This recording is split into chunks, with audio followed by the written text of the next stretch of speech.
Hey, everybody, we are back with a live edition of Veteran Nation Live today. How are you all doing out there? Let me first start off by welcoming the two co hosts for the show, the always great TC. Welcome. It's true. It's true. And becoming a staple of the show, AVA. Welcome. Good And by morning, everyone. staple, we mean a small piece of metal that holds paper together. That's literally what he does. Oh, thank you. I feel Or useful. a company that sells overpriced office You supplies. you are more useful than any politician or government employee. That And means I a lot. and I mean that including the company that we keep.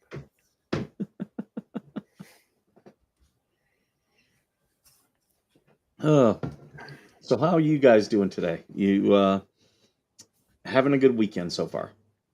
I'm having a great weekend already. Yeah, I'm doing pretty good over here. It's great weather today. Nice and sunny. I had a great week. It was nice and cool here, but it's gotten warm again. I I, I don't know. I'm suffering buyer's remorse. I got my weight down to an all-time low for 40 years yesterday. Uh, what did what did I send? It was 176, Yeah, I believe that's what it was. 176 yesterday, 176.8 yesterday, and so I treated myself. I went out, took Mrs. TC out to one of our favorite pizzerias, and we have not done that in a very long time. And I got a small 4 meat pizza, and she got her own thing, and it was a small. It wasn't wasn't a big. But I ate that whole thing, half of it at the pizzeria and half of it at home afterwards. And then on our way home, we stopped at a new little craft cocktail place that we had just discovered, and I had a Irish amber. And then we stopped at our favorite place in town and each got a drink there. And I'm regretting it because my weight went back up 4 pounds. Well, 3 pounds. So I lost all my gain or gained all my losses yesterday after treating myself to pizza. So now I feel like I have to. But it's funny.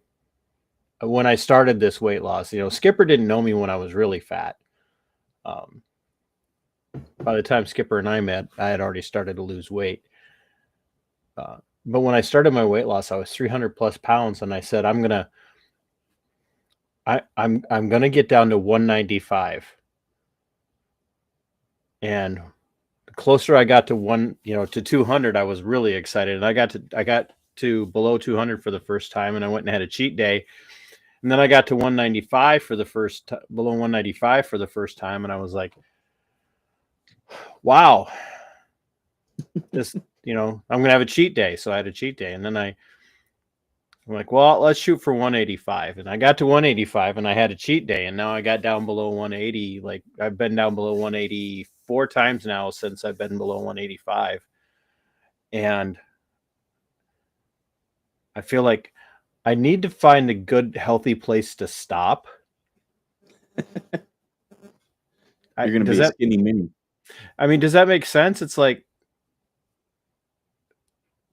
I hit the treadmill really hard this morning, feeling guilty.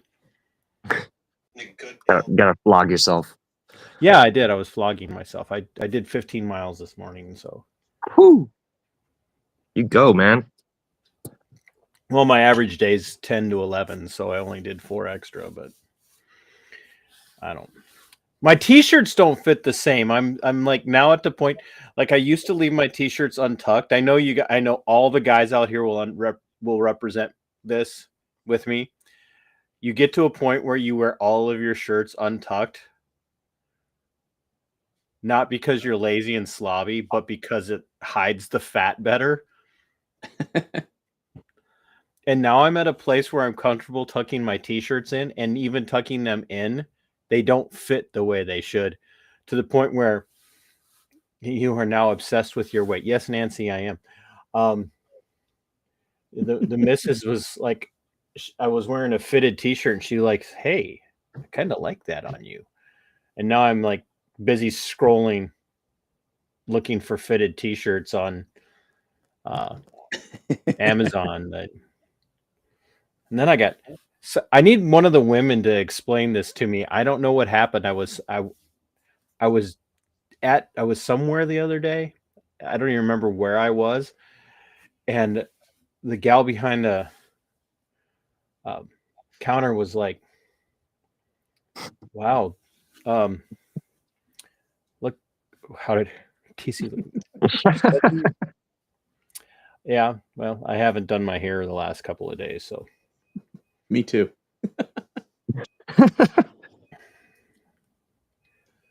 But the gal behind the counter, I mean, I know she's a regular I can't even remember where it was one of my regular stops.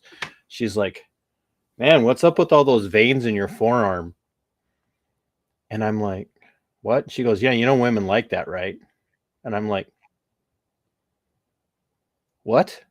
I guess that's a thing. So maybe one of the women in the audience can explain that to me. I don't know. It's weird. I'm like, well, yeah, I got veins in my well, blood flows to my arms. So there's, I don't know. There's some weird female fetish thing. I don't know. I tried asking Gemini, and Gemini's like, yes, there are women who have a thing about veins in there, and didn't explain any of it to me. It just said that's a reality. So I don't know. It's weird. Maybe it's a daddy issue. There's only one person in this group that has a daddy issue, and that's you. Aw. Because I am your baby daddy. Yeah, the issue is you're not paying. There's no child support coming in. No, you're supposed to pay me to claim to be your baby daddy. That's how that works, remember? Well, I've been working on adulting, trying to get my own house. I've been recently working on my credit, and I'm thinking about filming the process of the VA home loan and try to get that out and show everybody the ups and downs and ins and outs of what it's going to take to get a VA home loan. It's an interesting process. I'll say that. Yeah, I was thankful for so many people are going to be shocked. I was actually thankful for the VA when it came to home loans, because that's how I got my house. They shopped that thing around until they found somebody that was dumb enough to give me a line of credit. So it is it's a great benefit that's available. Felt like it was my way of making up for not taking advantage of the GI Bill that I spent money on, but didn't follow through with. So hello to everybody in the chat, by the way. We got Paul is here. Nancy. Nancy says it's just vampires that work at drawing blood. I don't know, Nancy. It feels like it's a thing. It might be with a younger generation of women, though. Older women, I don't know so much. Not that you're older, Nancy. I'm just saying. You should look and see. You probably still have GI Bill benefits you can use. But if not, you would be eligible for the Department of Labor's vocational rehab, which is a great program for veterans. I would like to rehab my vocation, yes. Isn't there a program where you could transfer your GI Bill to your child? There is, yes. Oh, I was just thinking about that. I don't think I even used any of mine. And for any of the veterans, it doesn't matter that they're not a California resident. They can send their children to a California state school virtually for free. They still have to pay the fees and books, but significantly less than the tuition. Did you just say send your child to a California State school, yes. Yeah, no, I don't know. I believe that counts for online too. Don't quote me on that part of it. But it's something that California does. A lot of states that provide free tuition, like I know Florida and Texas do. I believe you have to be a resident. The veteran has to be a resident there. California, no residency required. You just have to be a veteran. Your child can go to school for free. Redneck Or- Mafia is here. Hey, Redneck. Nice seeing you. I should say your child can be indoctrinated for free. There's that. Sweet Yankee Bell is here. Georgie's here. I know everybody knows Georgie's here because we've already read some of her comments. Nancy, 64 is not old. Trust me. The older that I get, the less old ages like 60 and 64 feel.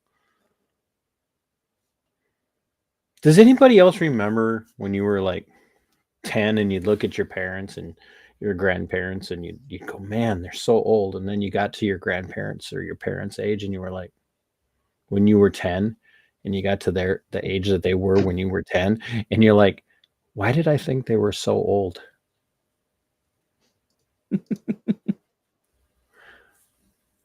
Yeah, I don't.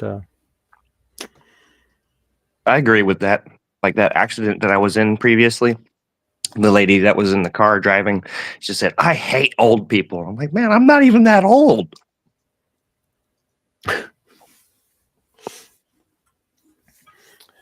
I don't know if you might have missed it yesterday, AVA.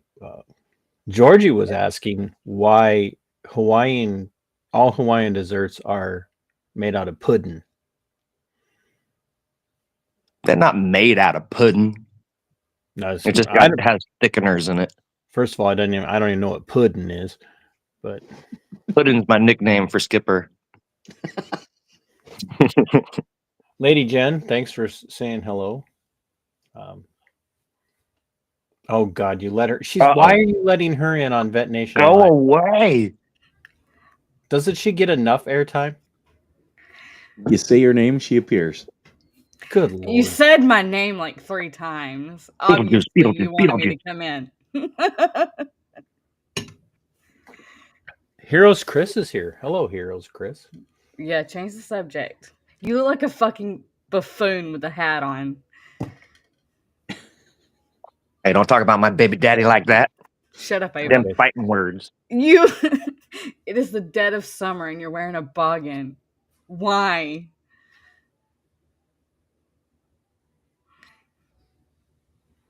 If you go outside, you'll have a heat stroke, especially with your old age. I'm in the best shape of anybody on the panel currently. What are you talking about? That's true. John, we've discussed that on this channel before. Yeah. We're happy to talk about it again. I think cases of deeded property being leased out by UCLA and others by VA administration. Acres is what he means. Oh, acres. Yeah, we've talked about it. We've even tried to talk to this guy called Mr. Checkpoint, who's pretty much on the ground in that area. Yeah. Yep. Yeah, we've talked about it a lot, actually. We bring it up pretty much every time, especially when we're dealing with such an incredibly high rate of homeless veterans in California. Of course, California attracts. Yeah, California certainly does attract a high number of homeless anyway, but it certainly attracts a high number of homeless vets just because of the temperate weather there. And so it's high. It's very high. Yes. And so we would certainly like to see that change, but getting the VA to change any of its policies or decisions when they can rake in the money, I think, because they lease those properties out to UCLA, don't they? Yep, it's all leased. Yeah, they're not going to stop leasing those properties out when that money can basically go onto their books without having to go out to the vets. And that's because the money that goes out to vets, be it through care, benefit packages, things like that, is accounted for differently. And when they're leasing property, that basically can go into, for lack of better terminology, a slush fund that will fund. Where they hire people to help yeah. vets. Yeah. So they're not going to do anything about it. Sure, a lot of congressmen and women should be answering a lot of questions about how the VA is handled, not just one. There's a lawsuit, a federal lawsuit about that. And I think that's where we're going to see more answers.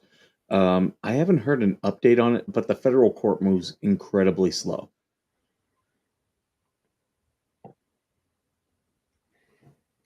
Which Oh, nice.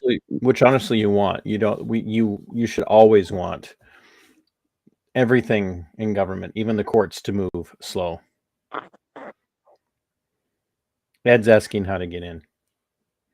Oh, I didn't realize he was. How is he in the private? Oh, I mean, if that doesn't prove that the VA doesn't care about veterans, then I don't know what's going to show proof. Well, I'll just say what I always say, and I know a lot of people don't like it, but Skipper and I have kind of come to an agreement on this. The best thing that could happen would be the VA be completely disbanded, and the money that would go to the VA on an annual basis, budgetary wise, should just be doled out equally across all the veterans. And would be a wiser way to spend the money. You could even you could even put requirements on it. I don't know, AVA, what you think, but you could put even requirements on it where they have a, I don't know, for lack of better terminology, some sort of medical spending card where that money goes to, the stuff that would have been there to cover your medical expenses. It would just go to a medical spending card that you use to pay medical bills. And I'm something. To talking to Ed today when he comes in here. He has a program where the VA actually sends someone to clean his house a couple times a week. Oh, nice! I'd like to get in on that. Right? I'd like. You need to get a service-connected disability, TC, which means you got to file a claim. Oh, yeah, you got to do that part. Yeah, no, I'm not going to do that. We could probably get AVA. Well, yeah, that'd be a nice break. I think we should get AVA in on that, and then we could have him request to have the person who's sent to his house to clean it has to show up in a French maid's costume, even if they look like Skipper. I wonder if I can request the topless maids. There's a topless maid service out here. What if I'm the one sitting on the couch in the French maid outfit just staring at them while they're cleaning? Oui, oui.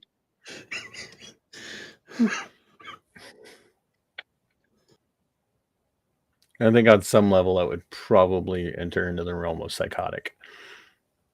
Oh, you clean so good.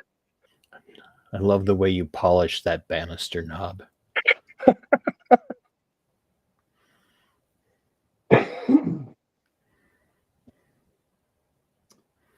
And I sent you a new link. Try that one.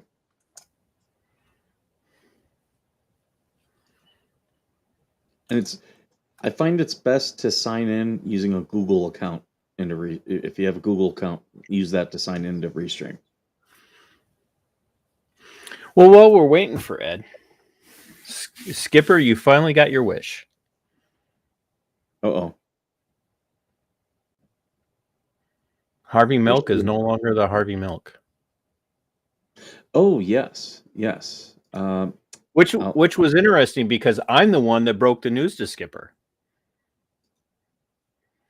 I thought that Skipper was being discussed and debated. I thought Skipper would be the one to have some sort of Google alert set up for that. And sure enough, I had to tell him yesterday. Yeah, it's being renamed. They said they were going to. I think what the stall was they had to rename it. And they named it the Oliver V. Peterson. Is that the name? I know it's in one of these stories. Yeah, Oliver V. Peterson. But yeah, they keep talking about Harvey Milk being this great civil rights leader for LGBTQ plus. I don't know if the plus stands for HIV, but yeah, they keep touting him as that. But the dude it's well documented. He groomed a 15-year-old boy when he was 34 years old and then ended up in a very, very toxic relationship with him.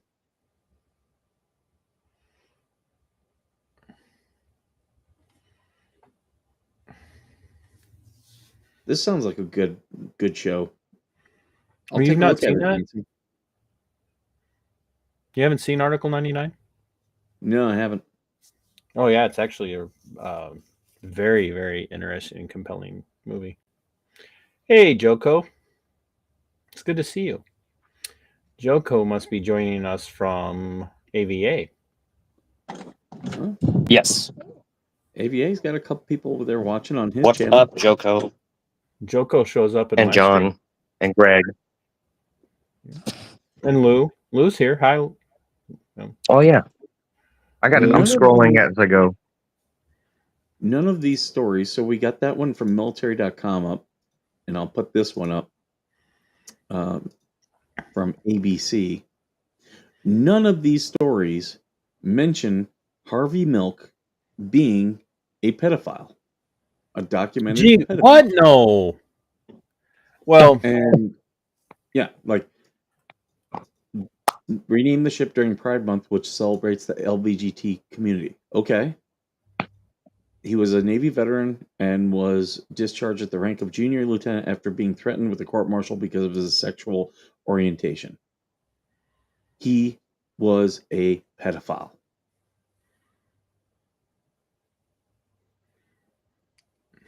well, he doesn't meet the definition of pedophile, but I mean, I know your theory on it, but hebephile maybe, but not a pedophile. You see, I reject that one because I've had people tell me that no, anyone who's not of legal age. Well, they're not saying that they're legal. They're just they break it down based on the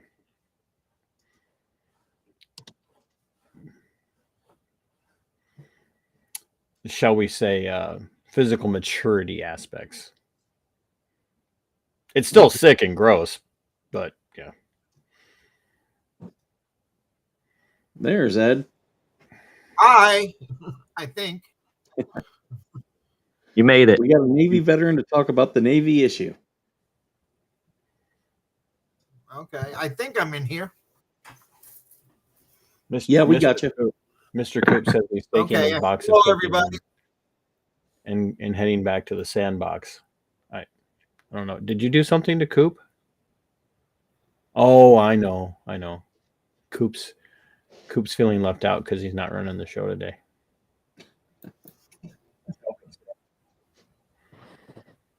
Skipper, you have yourself in as a guest today? Well, that's kind of odd.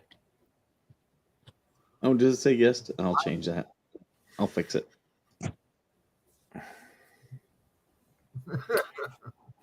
Nancy, he was 15 when Harvey started to groom him, and then started the actual physical aspect of the relationship with him when he turned 16. So 16 and Milk was 35. yeah, and it was very it's a very disgusting story. So Yeah. but yeah, so the Harvey Milk is no longer now it's the spoilt milk.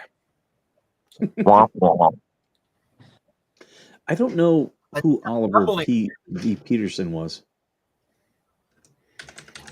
Well, it's I appreciate the fact that they're changing it from the Harvey Milk to this other guy's name, but it's a little bit in keeping with what Trump has done since he came back into office in 2025 with the renaming of the renamed military installation. So like Fort Bragg was changed to Fort Liberty by the naming commission, and all of us people from the 82nd and its support units and whatnot there said, like, I'm never going to call it Fort Liberty. I'm always going to call it Fort Bragg. And so they changed it back to Fort Bragg, but then they jumped through all these really weird hoops to explain how they're not naming it after General Bragg. They're naming it after somebody Where else did who was stationed at Fort Bragg, who was named Fort Bragg, or whose last name was Bragg. And it's like, why not just change the name back to Bragg and say, yeah, we're naming it after the Confederate General Bragg because he was a really good general. He was a great commander. But you can't have that. You can't have that at all, because there's no such thing as a good Confederate. They were all evil, knuckle dragging. They passed a law that said they couldn't name anything after Confederate officers, and it wasn't a believe law. It was a decision by the renaming committee. No. They did pass a law. Jets at once. Huh? Say that. I'm hearing two jets at once. I'm going to get out and come back in. Okay. He's having bleed issues. Maybe it was a law, but Well, they did have a law, and I think they just repealed it. well, good. But I mean, it was just, it's this whole misconception about Confederate officers and everything anyway. And because I think they had kind of the same thing with Benning going on, and I'm like, get over it, for the love of God. It's done. It's over. But yeah, people have a hard time moving on. Oliver V. Peterson was a chief petty officer involved in the Battle of Coral Sea. His ship was heavily damaged by a Japanese dive bomber, and him and members of the repair party he led were severely wounded. Despite his injuries, he managed to close 4 bulkhead steam line valves, suffered third-degree burns to his face, shoulders, arms, hands in the process, and by shutting the valves, he isolated the steam to the engine room to help keep the ship operational. He was posthumously given the Medal of Honor. Which is sadly how most of the Medal of Honor winners get it, is posthumously. Mm-hmm. Which I think is convenient on the part of a lot of the officers, because they don't want to salute an enlisted guy.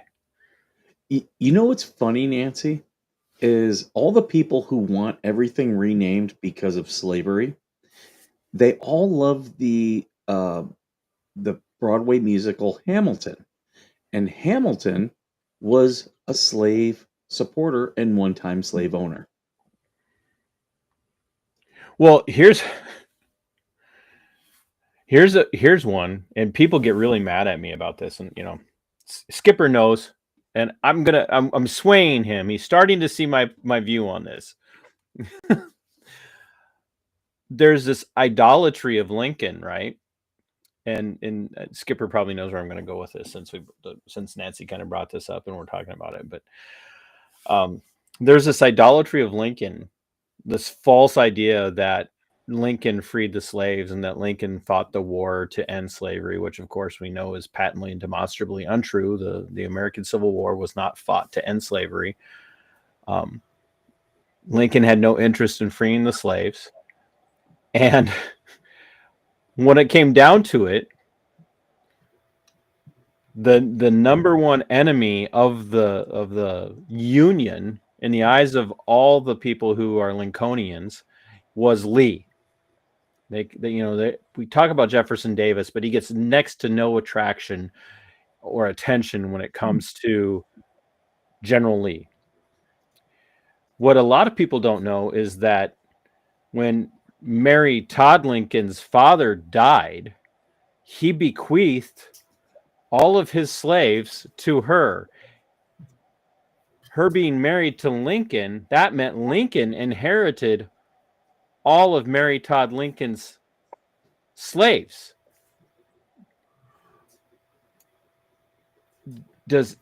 like nobody knows that Lincoln kept those slaves. And Lee actually freed all of his slaves. So Can you hear me? So, yeah, we can hear you, Ed. We're not Okay. ignoring you to ignore you. But I'm just making sure I'm not bleeding anymore. and so historically, the guy that's like attacked for being part of the slave owning confederacy and being a slave owner had no slaves. And the guy who was responsible for really wanting to take the slave owning Confederate guy without slaves out was a slave owning Unionist. So make it make sense, folks. This is the nature of American history and politics. Skipper brought up indoctrination earlier. There you go. So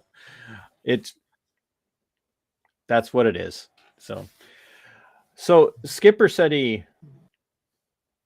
Well, probably not as bad. I'm a bit of a file myself because we shared the same birthday. You're a Lincoln file because you share Lincoln's A little birthday. bit about them. Man. That's I know somewhere there's some evil person that I share a birthday with. I'm not gonna.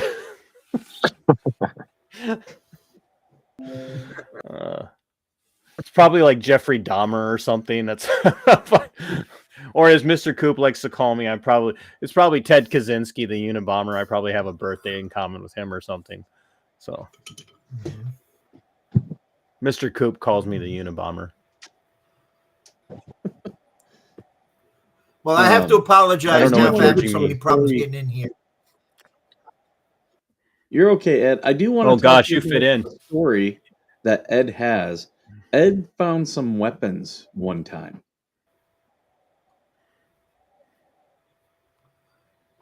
Ed, you look like you threw Ed off. I don't know. Right, if we Ed talked about understood that the last the time. Oh, did we? I'm sorry. Yeah, you don't remember? Ed, this is what I There are other this is what I deal stories with as well every about time the with old Skipper. time. Ed and I have had a couple We conversations talked about on the phone, the so time. they all bleed together. Yeah, I do have other stories too, but that's the old days of the Navy. You got to remember, I was in the Oh, we'd Navy love back to in hear the it. 70s. Let's see, where can I start? I can start with the ship I was on was a World War II era ship. It was the oldest ship in commission in the Navy. So it was used to train pilots to land and take off from an aircraft carrier. Back then, we probably lost, on average, of one pilot a week in the Gulf of Mexico, Gulf of America. And you would never hear about it. They'd be in T-28s, the prop jobs. They'd be in A4s. They'd be in A6s. I've seen jet fighter planes blow up. I've seen them go into the drink. I saw one man drown because he forgot to take off his parachute. He was standing on the plane, and it decided to go down, and he went with it. But yet, you never heard anything about it on the news. You never heard a word. It was a scary thing. And yet today, if they have it happen, because I still live in Florida, if it happens now, it's all over the news. But back in the 70s, you never heard a word. We lost a lot of guys to training back then. There's many guys that had to help shatter the drink. My uncle was a avionics aircraft instructor by the time he retired from the Navy. He was teaching at one of the schools, the one in Millington, actually. And he would give so many accounts of planes slamming into the back of our fighters, slamming into the back of aircraft carriers coming in for landing on choppy seas, and yeah, you lose a lot more in training. And these, like I said, these guys were training. They were still cadets. Yeah. And a more lighter noted story was they filmed the movie Midway while I was stationed on board. And the lighter end of it was you never knew who to salute. You'd be walking down the gangway and you'd see an officer coming and you get ready to salute that man and you look and it was Charlton Heston. Or it was Glenn Ford. Or it was a guy from Chips. We had them on for months. And for a while I think they actually officially said, you don't have to salute for a while because everybody's getting confused. Which is, kind of in keeping with the military spirit. I'm done. I'm confused. I don't even know what to do anymore. Yeah, well, the military was different then. We had an admiral in charge of the CNO was Admiral Zumwalt, and he wanted to make it more of like a regular job, so to speak. And so basically when it got to be 4:00 in the afternoon, unless you had the duty that night, you went home. There was no such thing as a Liberty Pass or anything like that. You went home. It was like your job. You went to work at 8, you went home at 4. Why I left, I'll never understand, but it was great. I was stationed in Philadelphia. I went home every weekend to New York. Every weekend I went home to New York. It was nice. I loved it. But since I mentioned Philadelphia, I've had a story I've been wanting to hold on just for Skipper because he was a Marine. I had a friend that was a Marine that was stationed in Philly. His name was Mike, but that's all I remember. You got to remember, this is in the 70s. The Marines had a separate barracks. Now, our barracks, it was like a motel room. The only thing that was different was you had one bathroom for the whole floor. Other than that, they all looked like motel rooms. We went one night to pick up our friend Mike to go downtown, and he was in the Marine barracks. We had to go up the stairs in an older building. At the top of the stairs was a table. At that table was sitting some type of sergeant. We got up to the top of the stairs, and I said, "Hey, Sarge, how you doing? Is Mike around?" And he slowly looks up at me, and he looks at his arm, and he looks up at me. He says, "Can I help you?" I says, "Yeah, Sarge, is Mike around?" And he looks at his arm, and he looks at me. He says, "Do you see these stripes?" I said, "Yeah, very nice. It looks very good on you. Is Mike around?" And excuse my English, but he looked down and he said, "God damn flipping swabbies." He called Mike and had him come down. He wanted us to call him by his rank because he demanded that respect. But we wouldn't do it. That's my story for Skipper. I think he knows what I'm talking about. A very Marine thing. Yeah. Very Marine. But as far as any other stories, we had a young lady who was, when we were on the tugboats in Philadelphia, was known as Back Channel Annie. Any new guys that were transferred in, I'm trying to be nice about this. She initiated them. Let's put it that way. She initiated them to our command. And every new man that came in had to spend one evening with Back Channel Annie. Yeah. It's like I'll Skipper's stop for a back minute and channel. let you guys talk about It's like and I'll join Skipper's in. back channel. Skipper's back channel Lacey. Yeah. Well, actually, I met Annie in a strange way because I was in my barracks room, my motel room, and I got woke up in the middle of the night, and it was a girl crawling into the bed with me because my buddy thought it'd be a good way to get me initiated. I feel like from what you're saying about Annie, I don't know if there's anything that's not a strange way to be like initiated by Annie. Especially with that name, especially when we know that back channel is just code for something else. No, actually, it's not. Back channel meant that, see, because The You don't. ships Please don't try to in the explain. motorboat Please, were in the please don't explain. Just let it go, Ed. Let it go, because nothing that you could say about it at this point is not going to get twisted and turned around by somebody on the panel or in the chat, if not all at the same time. I know what you mean. I know what you mean, and it wasn't meant that way, but that's okay. It might as well be, though. Let's put it that way. Thank you, Thanks Linda. to- Well, I'm sorry I took so long getting in here, but I'm glad I'm here. Thank you, Skipper. Yeah, no, thank you. We appreciate you being here, Ed. And thank you, Linda Early, for the $10.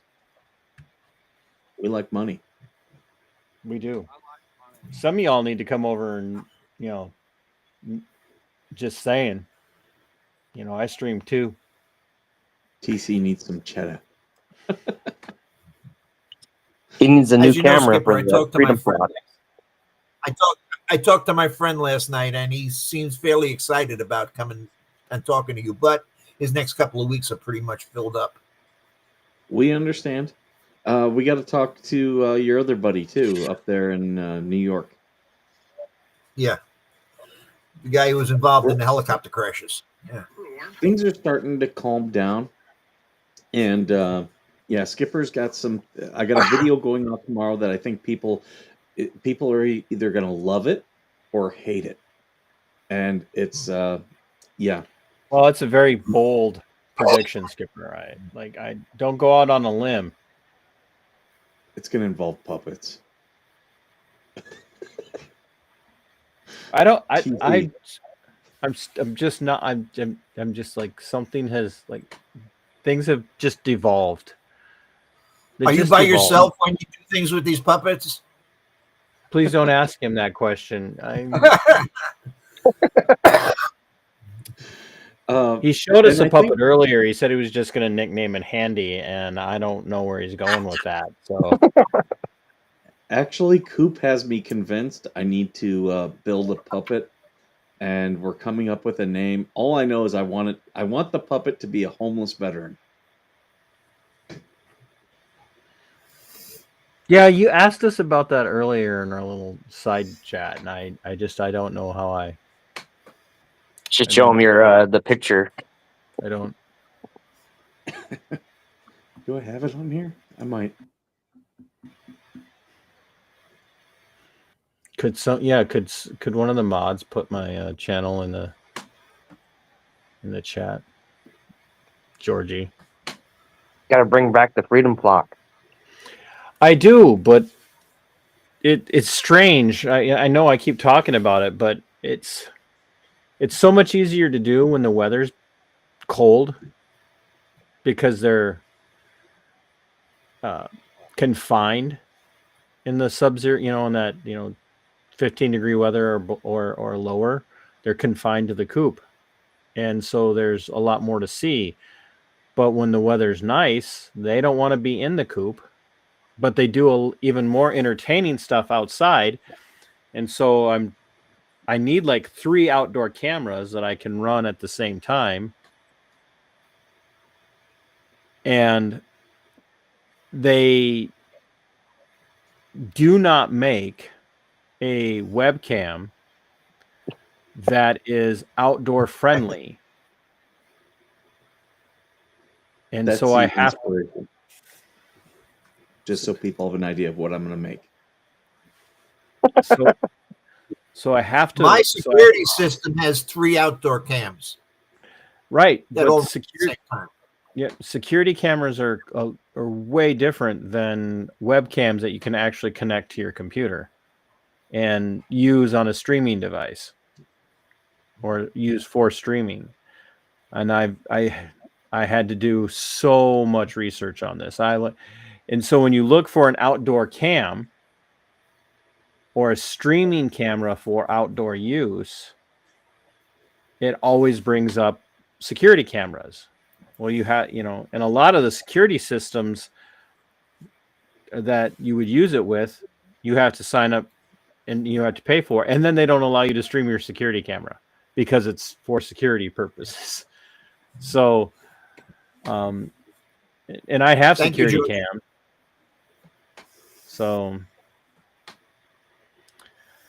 So I'm having to come up with a way to basically build a plexiglass box and Thanks, Paul. put the camera in it, but with the humidity levels that we have and the heat that we have, people don't understand this. Even though I'm in Minnesota, we have really high humidity and incredibly high heat in the summer.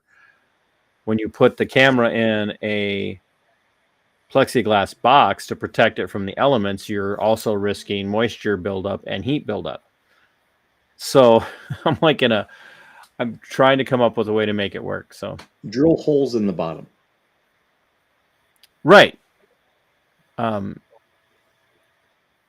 that Elements doesn't will really do do much. and Yeah, it doesn't do will as much normalize about it. the humidity. It certainly gives it more venting, but the humidity still builds up. So I'm working around it. So Maybe we can find somebody with a 3D printer and print you a box that has a CPU fan at the top to draw the moisture out.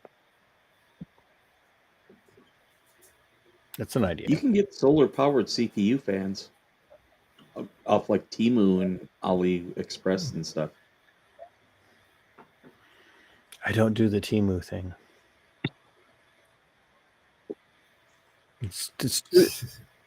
I know. I was just gonna say there's two things that when I'm watching people's streams, and everybody knows this because they'll be really active in the chat in other people's streams. There's two topics when they come up. I'm just like, okay, I'm out of my depth here. What the hell's? And We're trying to, Temu. I just like, okay, I'm gone. I'm like, for those of you who just tuned in, we're trying to get TC onto the Chinese websites to order stuff.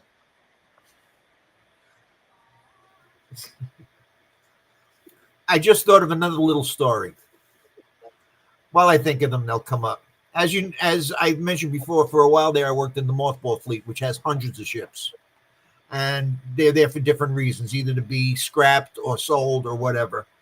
Well, one of these ships, which is now a museum, a buddy of mine was down there working in the bilge, so to speak, keeping it from having a water leak. He was down there by himself. When we went on these ships, and this was a destroyer, we went on by ourselves. And he was down there working by himself, playing with whatever tools he had.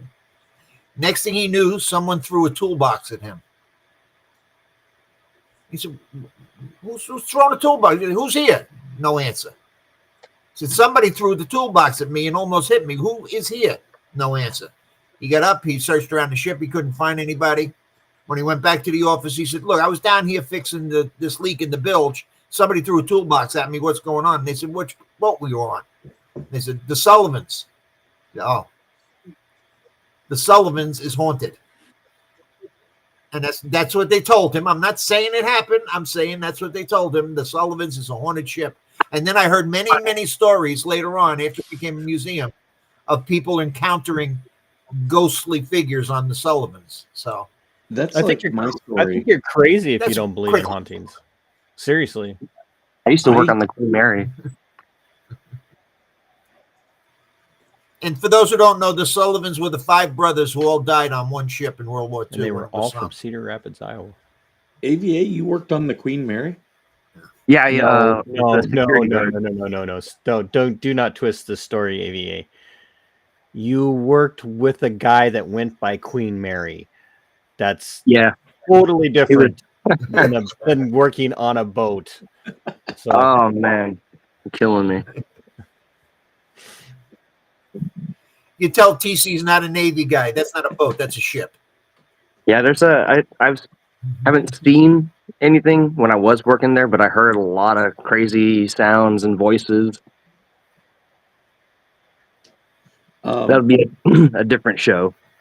When I was at I Quantico, love the topic. I had to- 100% love the topic of the preternatural.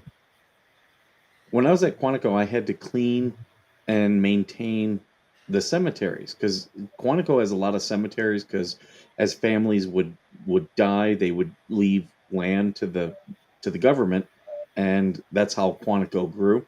So there's all these family plots, and I had to go and mow and weed whack and do all this stuff. And at one that I knew to be an Indian burial ground, I got shoved from behind.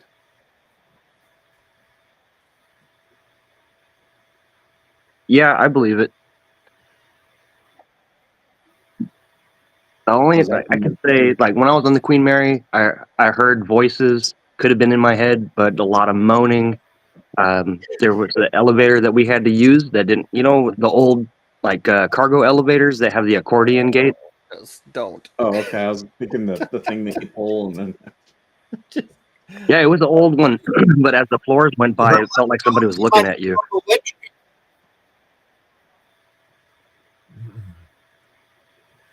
If you're hearing moaning, maybe it was more of a wet dream. Yeah, I was on the water. Probably got splashed. They got the Scorpion Soviet submarine out there too. That thing is haunted for sure.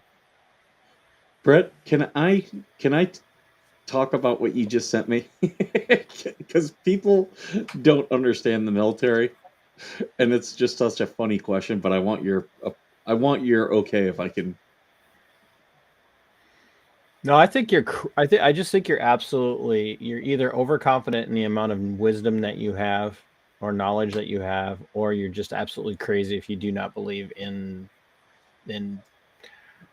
preternatural or hauntings. But that doesn't mean everybody has to have the same perspective on what a haunting is.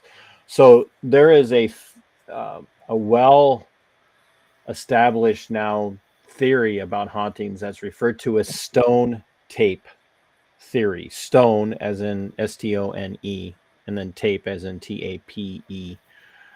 That basically posits that hauntings aren't necessarily the spirits of people who have refused to move on, but that because of the way electromagnetic ley lines work across the world, and everybody knows this is how we know about magnets and why magnets work the way they work and compasses work the way they work. There are electromagnetic lines that run all throughout the earth, and that exists in the minerals. And so there are areas where the mineral content. Who's snoring? Is that you, AVA? Are you snoring? No, I'm tuned in. There are the way these magnetic friendly minerals work is that they actually capture either moments of intense output, or they record things that are happening frequently. So you'll hear from people like, I live in a house where every morning I get up and all the cupboards in the kitchen are open. And I know people who don't believe in the supernatural natural at all. And that's why I say preternatural versus supernatural. Normally it just means it's something we don't understand. They'll say at least 3 times a week I'll come downstairs and every cabinet in my kitchen is open. And they've tried to explain it away as somebody not, closing them the night before, kids getting up in the middle of the night, and they'll run around and ask everybody, why did you do that? And everybody's like, what are you talking about? I didn't do that. You need a security camera. And then they go to security cameras, and then they're really left because they're like, all of a sudden the cabinet's all open. And the people who hold the stone tape theory or are proponents of stone tape theory will say, well, depending on the age of the house, you may or may not be dealing with activity that was common in that place, especially if you live in a home that, that's from the early 1900s or before, that maybe had servants who would come in at a particular time of the morning to get the day going, start the stove, open up cabinets, and that just is recorded in the environment. And those cabinets being open on a regular basis is just that energy building up and being released, and the cabinet opens because that's what the environment remembers in that area. And they talk about it. There's a case of a woman who was raped and murdered in a stairwell in New York City. And I've heard the audio on video, and if I can find it, I will. This every year on the anniversary of this woman's rape and murder, you at the time that they believe she was murdered, you can go into the stairwell and record the sounds of her screaming for help. Well, And- I heard a story that kind of like might lay right into what you're talking about. It's a little different, but it might, yeah, they might overlap. I'm trying not to use that word, but I heard a story that it's more of realities overlapping. Like we have Parallel dimension. reality, someone else is in another reality, and there's a bleed over from their reality to yours. I'm not a genius. I can't make up. Well, You know, quantum physics talks about not parallel dimensions like AVA said, but quantum physics talks about a multiverse existence where we all run on these what appear to be parallel tracks that have branches that break off of them based on decisions that are made, and there are moments where they can overlap. And That's basically what I'm saying. And we also have to remember as well that we think of time in a linear sense because we don't have a way to consider time as anything but linear. Just because of the way we live. We live in a very linear perspective. But time is not linear. Time conceptually and according to quantum physics, time is not just this linear beginning and end. Time is outside of that linear process. And so you can even get time slips. And there are reputable people out there who will talk about time slips where they'll walk out of their house, turn a corner, and they'll be like, I was in my downtown area and I know what my downtown looks like, and you're all of a sudden walking through the 1910s in your downtown, and you recognize the buildings, but you don't recognize the clothing. You don't recognize, Mr. Torrance, you've always been the caretaker. Yeah, always been the caretaker. But it's If I could put time in a bottle, My wife and children became insolent. I had to correct them, sir.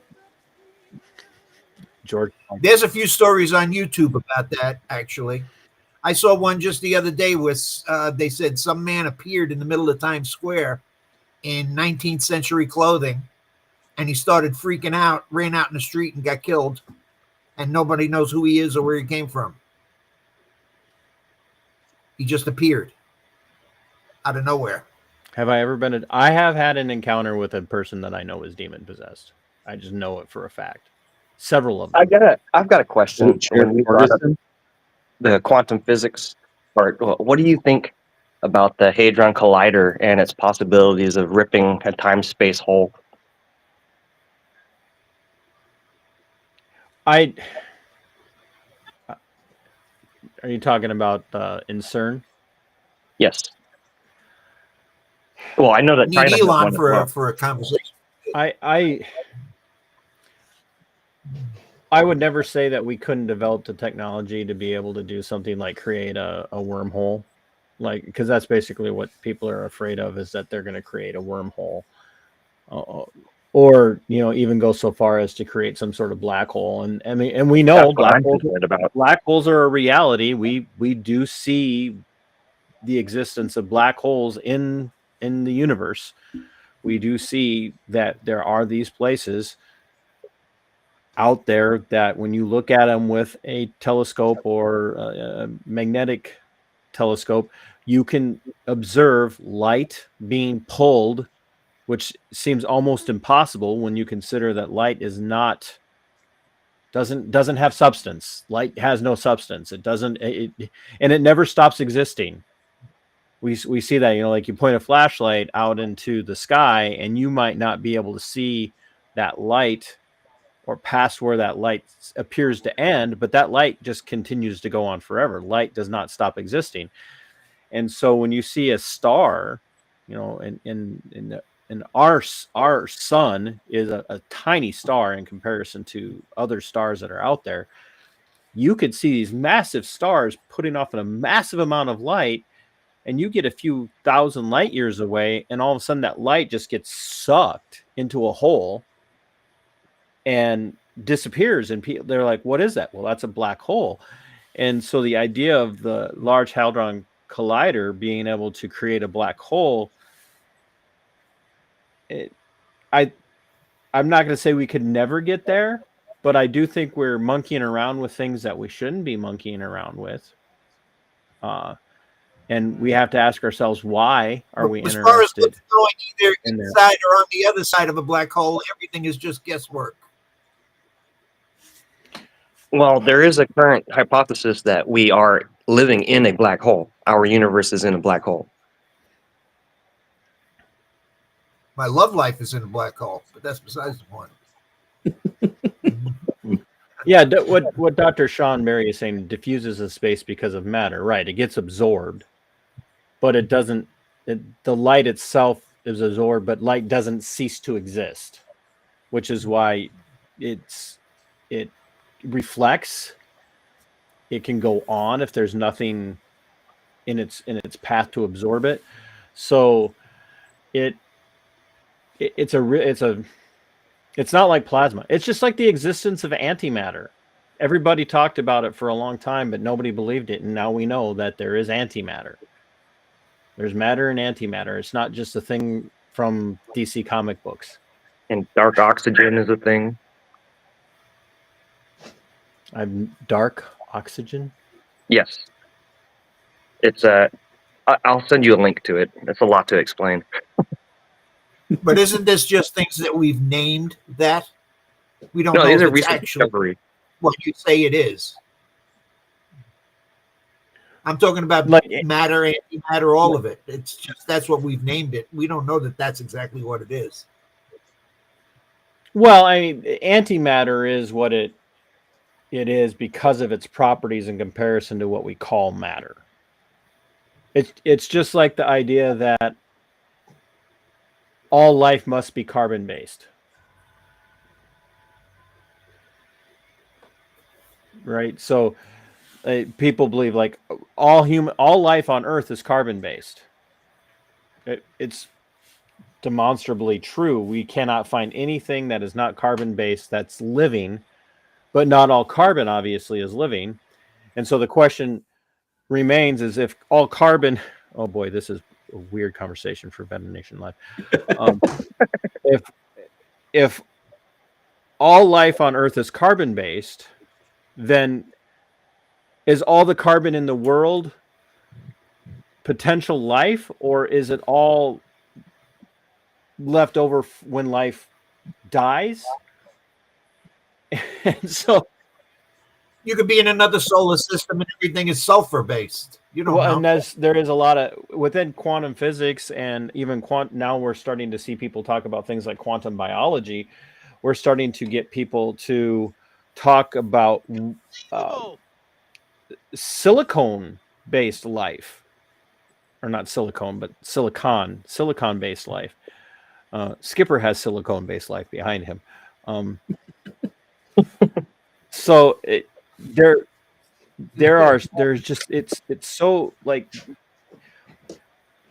I was making comments the other day. I think it might have been in one of Skipper's chats, but they were talking about sports, pro sports. My especially. ex-wife is going to be injected with silicone. Well, it probably will also be injected with formaldehyde because then no woman will marry you at this point unless she's dead. This program is brought to you by Yes. PBS. But we were talking about sports the other day, and I had made the comparison, especially with pro sports in the United States, as really just the Colosseum of ancient Rome. And I would tell people, like, there's so much more interesting and entertaining stuff out there than all the stuff that passes for entertainment. And if you're not looking into things like quantum physics, I'm not saying you have to go and get your degree in quantum physics, but there are so many quantum physicists. Damn, I was planning on And, doing that. well, at your age, you better get in a hurry, Ed. But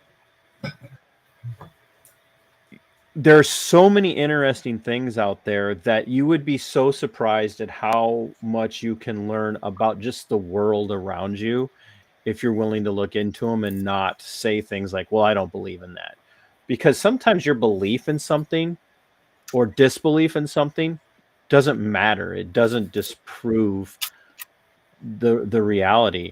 And look at the number of years that people spent denying the existence of what we call, euphemistically refer to as UFOs. And now we're at a position where even the government can't say no anymore. They have to say, okay, there's this thing happening.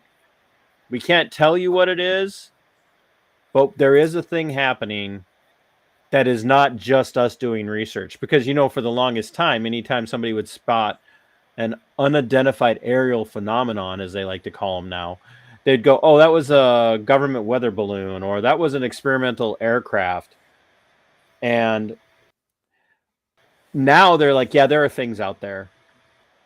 And reputable pilots, like military pilots, commercial pilots, are coming out and saying stuff like, no, yeah, there are UFOs. I've experienced them. I've seen them. Astronauts. Astronauts have said things. And Buzz Aldrin, for sure.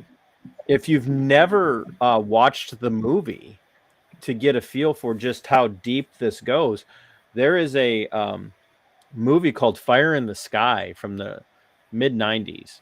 Love it. And it is a phenomenal study in how far the government will go to convince people that things like UFOs and whatnot could possibly exist. And it's a great study. And where are the white women?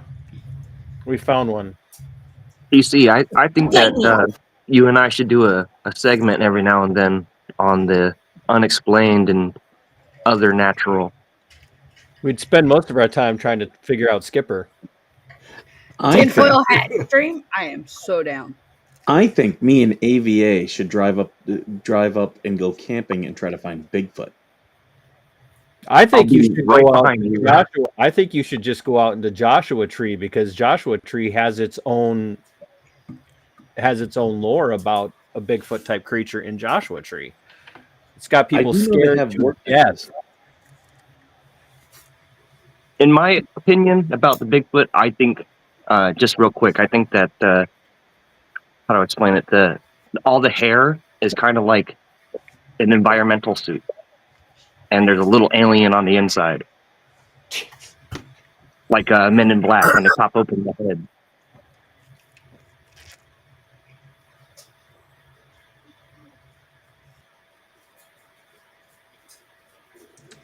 I think that's They- where they've got BBB is hiding. What did I'm sorry? Put that. Get yourself trained on jurisprudence and litigation, filing declaration of rights suits. So I do have a agree with Dr. Barry. I do have a question for the chat, and you can put your answers in here. This is a very military question, and I was asked it by Brett Granger, who is retired military. He had asked me, just while we were doing the show, could I get my hands on a donkey dick? So, please put in the chat what you think Wait, he's asking what? me. If you don't know, you don't know. Yeah, if you are in the military, you know. But Put it in the comments what you think me trying to get my Tijuana. hand on a donkey dick means. Tijuana.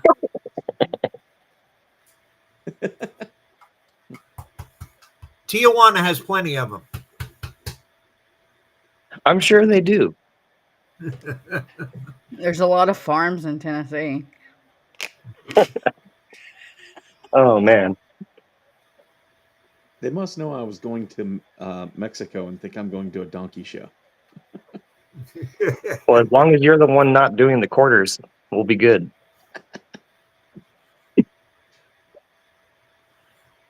So, Yep. Dr. Barry Skipper, got tell it. me about this. Tell me about this cruise you were talking about. So we looked into the Margaritaville cruise. They do Heroes Set Sail. And we were talking about doing that. And what we found out is what Margaritaville, they've changed it. What they do is when they have a cruise and there's last minute rooms available, they give them free to veterans. So if we do a cruise, the chances of us having enough of those for us all to attend is going to be low.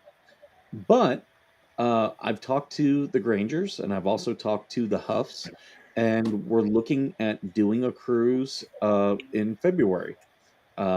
We haven't decided on one yet. We still need to talk. But once we do, those who want to go will be invited.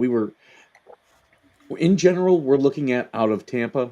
Don't know if that's where it's going to be for sure. Well, if it is, you saw what I texted you. I do have a guest room for whoever needs it. I don't know. With some of the stories you tell, I don't know if we're Well, comfortable sending any of our people to be a guest in your house right now, Ed. That might be a little scary. Well, I was talking about Skipper, but that's okay. The Grangers might need somewhere to put their RV, because I think they're going to RV That's down. there you go. That's fine Oh. too. Are Brett and Therese Because, going to put me in their suitcase? The Tampa How boat they need a area ride is to not Tampa? 15 miles from my house, so the cruise ships leave about 15 miles from my house. There you go. Speaking of the Huffs, AVA does not know what snipe hunting is. Nope. okay, well maybe it's the other way around then. All I remember is that trying to hunt the purple blue yak. Used to go snipe hunting in the Boy Scouts. We are trying to get a large group if we do this, Nancy. We're open to various cruise lines, but Margaritaville does a 20% off veteran discount, so that's a pretty significant one off the bat. But if we can get a big enough group, we might be able to get a bigger discount through another cruise line. Well, also, I put one together once, and every 10th room, depending on what kind of rooms you got, like if you got 10 staterooms with balcony, then they would give you a free stateroom with a balcony. If you got 10 inside cabins, they would give you a free inside cabin, and so on. I was just about to ask, isn't everyone a balcony, or are there internal rooms as well? Oh, there's inside internal rooms, there's phone booth rooms. Those tend to be cheaper, too. Yeah. There's nothing wrong with them. There's just no windows. And here's the other thing. Especially with us planning, right now it's notionally planned for February. So if you said, yeah, I want to go on the cruise, and we find out the internal cabin is $500, just grabbing a thing, and then you pay the $500 and decide, no, I want to upgrade, I've got another $400, you can absolutely upgrade to an exterior or a balcony or something.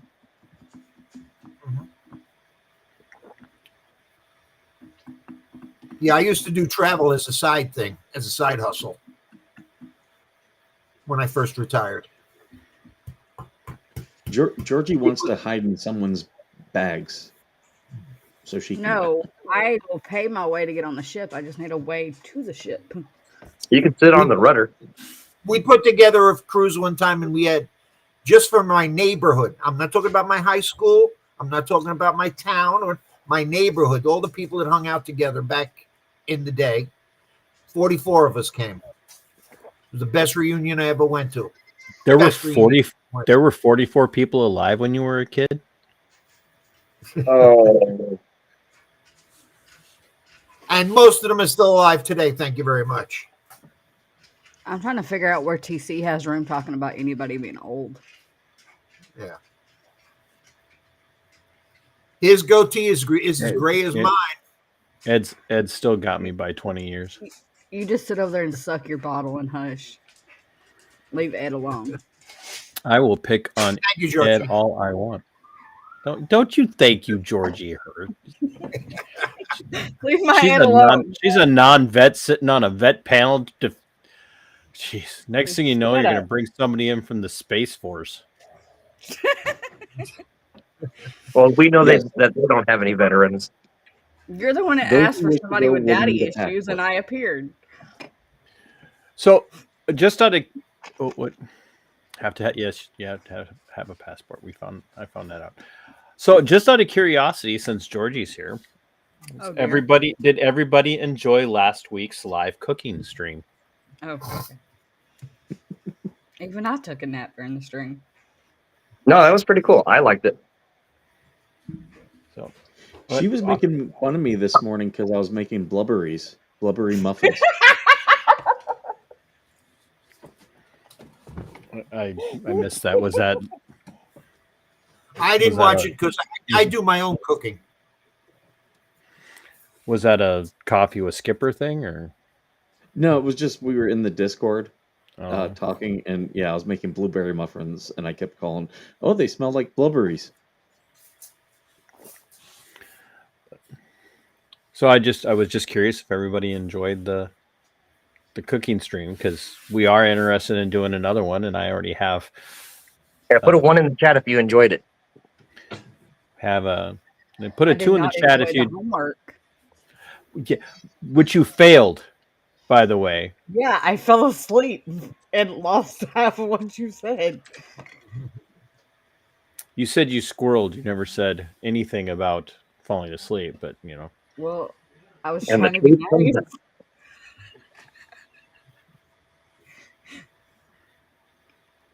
so. Well, then you don't have to be part of the next one. Then that's fine. I mean, it wasn't like you contributed anything.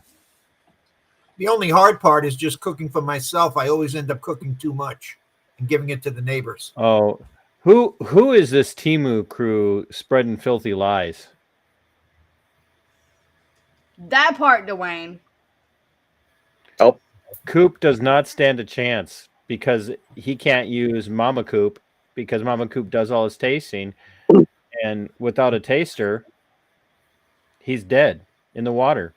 He can't compete without a taster.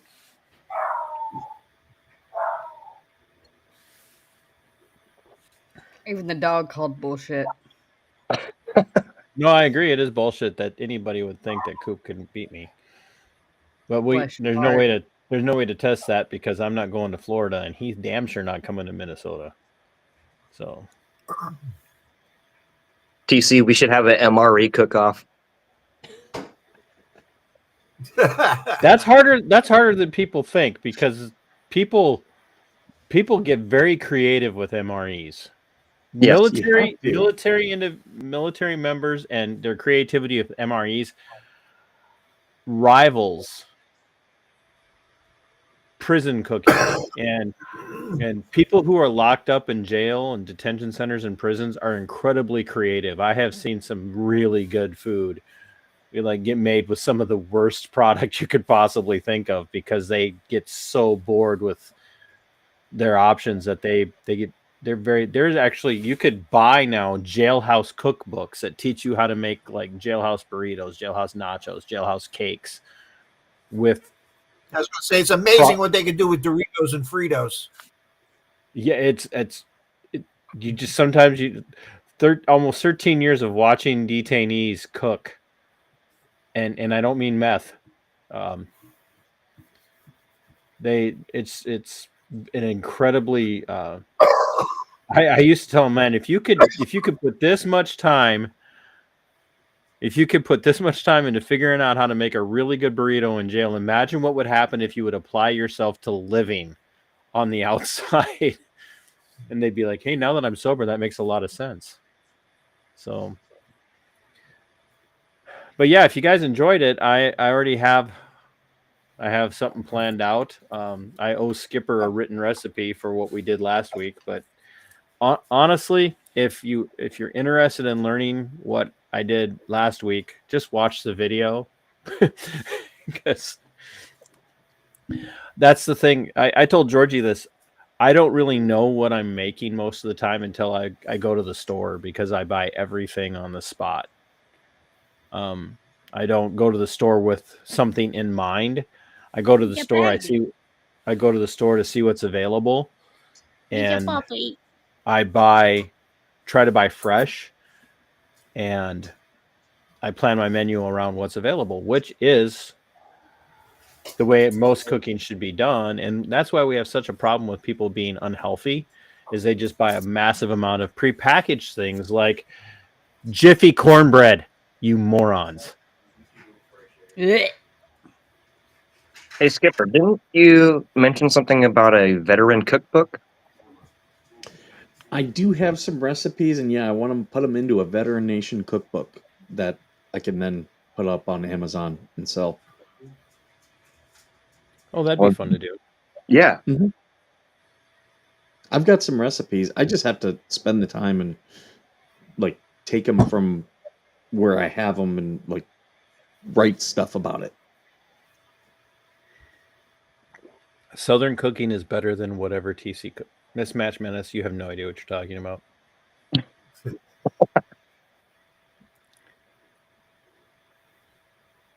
The whole problem, TC sucks dried gravy.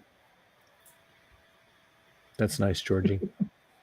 I got a slight change of subject here. I just found out the guy who lives across the street from me, he's a chef. He's a very good chef.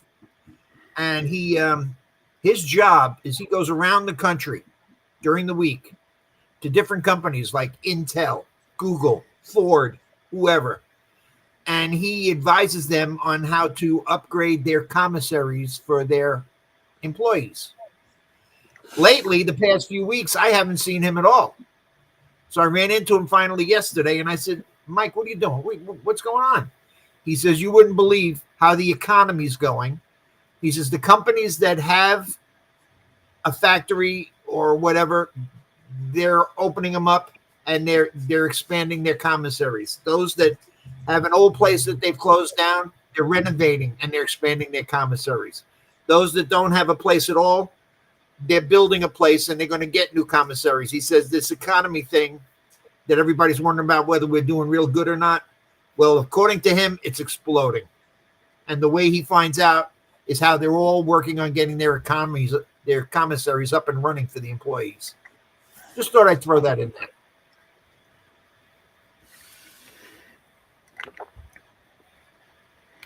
Well, not just the economy, but just the quality of food and stuff that's out there in the stores now. People are just fed up. That's like one of our local tap houses down here has switched over to beef tallow in their fryers.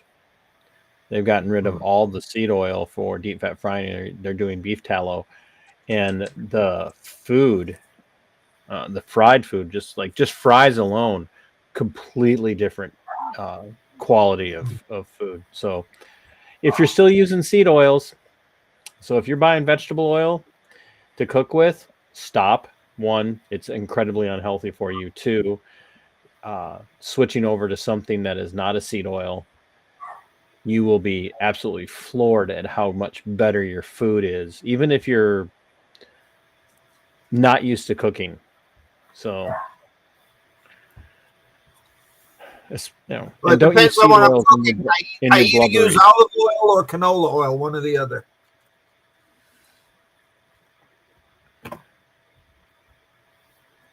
Olive oil, avocado oil. Avocado oil has a better smoke point on it, so it's very good.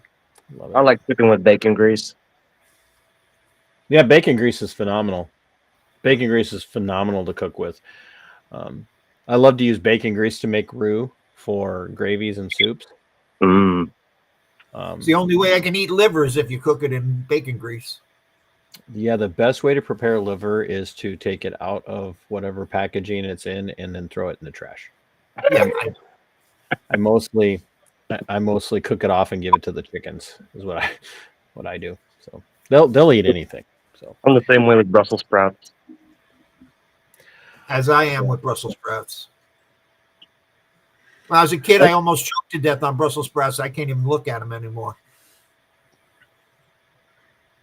I did tell Skipper, and I know we're going on an hour and a half here, but I did tell Skipper before we started that not only did I want to give Skipper a chance to talk about the Harvey Milk situation, by the way, which is we're all very happy that Harvey Milk was renamed, not Harvey Milk himself. I don't care what happens to Harvey Milk.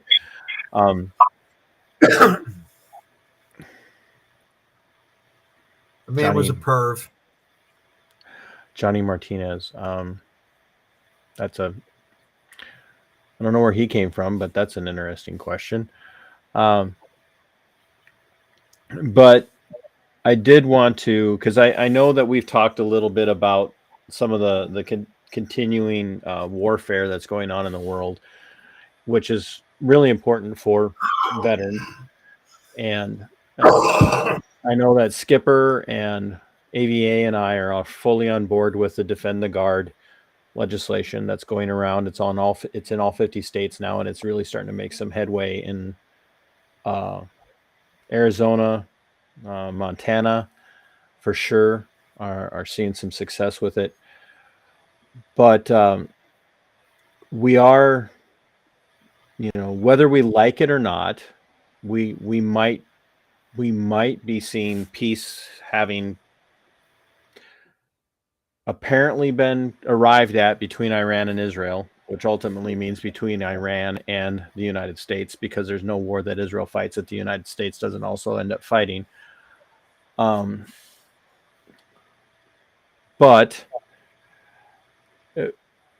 one of the people have asked some questions because of some of my positions on these things, and I want everybody to understand my opposition to war has nothing to do with not loving the military, loving active duty and reservists and guard. And it has absolutely nothing to do with not respecting and loving veterans. My opposition to war, I don't care who's president. Like, if you were opposed to bombing because Obama and Biden did it, you should be opposed to bombing when Trump does it. If you were opposed to bombing when Bush and Clinton did it, you should be opposed to bombing when Trump does it. You don't get to pick and choose which bombings are okay just because you happen to like the president that's in charge at the time. That's not how this works. And one of the things that I've heard people say in response to some of the things I've said here on the show and some of the things that I've said on my own platform is, well, Iran's been killing American soldiers for 30 years, 40 years. They've been attacking American civilians since 1979. And they chant death to America, death to Israel. And I want you guys to understand that this is why Defend the Guard and Bring the Troops Home as movements are incredibly important. American service members' lives would not be at risk if the United States would stop practicing expansionism for itself and for geopolitical Zionist Israel. The reason why troops are in the Middle East still to this day are because the United States has violated everything. When I say the United States, I'm not talking about we, the people. I'm talking about the state, United States, State Department, and federal government has violated everything that the founding fathers believed in. It is foundationally the belief of the founders that we should not be going around the world chasing monsters to destroy, because in the process we will create our own monsters. And that's what we did in Iran. A lot of people who talk about Iran attacking American troops in the Middle East do not understand that up until Baba. up until 1953, Iran and the United States and Israel were on very good relations and very good relationship. And it was in 1953 that the Eisenhower administration, Dwight D. Eisenhower, who warned us about the rising power of the military-industrial complex, in 1953, the Eisenhower administration, cooperating with Great Britain, what remained of the British Empire, cooperated in overthrowing a very popular, moderate Iranian nationalist prime minister in an operation called Operation Ajax. They intentionally overthrew this prime minister and then backed the Shah because the Shah was pro-America and pro-Israel. And the reason they wanted the prime minister overthrown is because the prime minister said, no, Iranian oil and products deserve to belong to the Iranian people. And they should be benefiting from the sale of those products because at the time, Great Britain was taking 85 to 95% of the profits coming out of Iran, keeping that, and then giving a pittance back to the Iranian people to live on. And the prime minister said no more. And that pissed off the Brits, and therefore the United States got pissed off with them.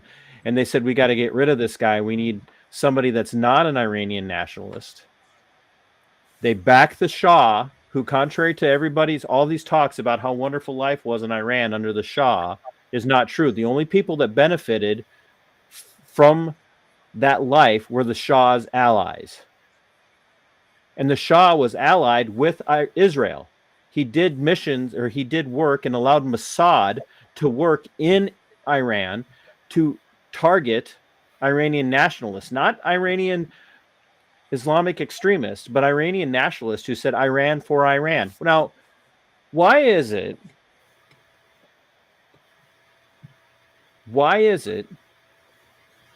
that it's okay for Israel to be a nationalist country?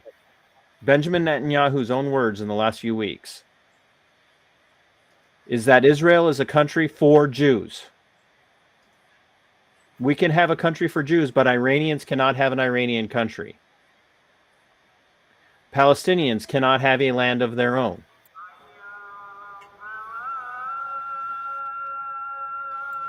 And what this broke down to was they wanted a pro-American structure in Iran to continue to make money off of the Iranian natural resources. And they weren't about to allow anybody other than the Shah to be in power. And the Shah built his secret police. They were not Islamists. He built his secret police and attacked his enemies, made life miserable in Iran for people who did not support him. There was no active rebellion, and it was only when the Islamic Revolution began to take place, and then they eventually grew in power because the people were being so mistreated and so oppressed by the tyrant that was the Shah, that they finally joined the Iranian Islamic Shiite fundamentalist and took part in overthrowing the Shah, exiled the Shah, and that's when the chance of death to America started. Because the United States does what it always does, and it fucks up every single country it gets involved in. Every single country. To the point where we have to leave troops behind to manage it, and that's what keeps our troops in harm's way. In every single country we've been involved in, period, since the end of World War II. And even look at the state that Germany is in today. Look at the state of every European country after the end of World War II. We create our monsters, and then we end up fighting our monsters when we meddle in their affairs.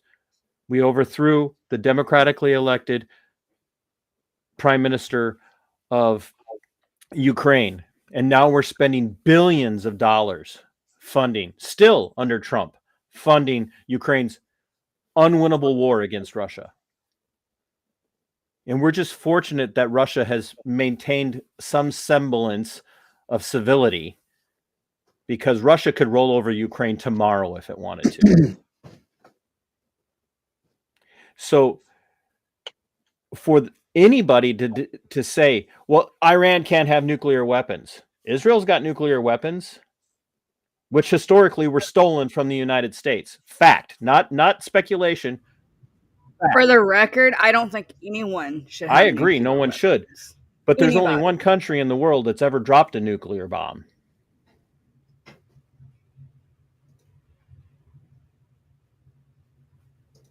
And that was us. Are you going to finish something? Okay. And somehow we have the moral high ground to tell Iran, no, you can't have what we let Israel have.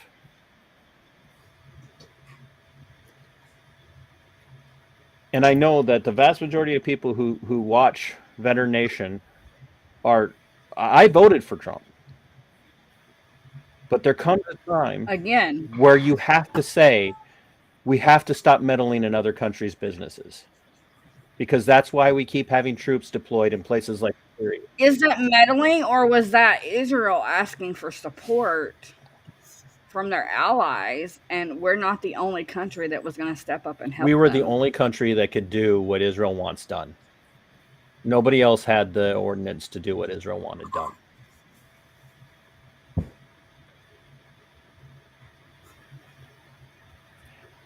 And there again, what right does the United States government have in dictating to a sovereign country who can and cannot have what?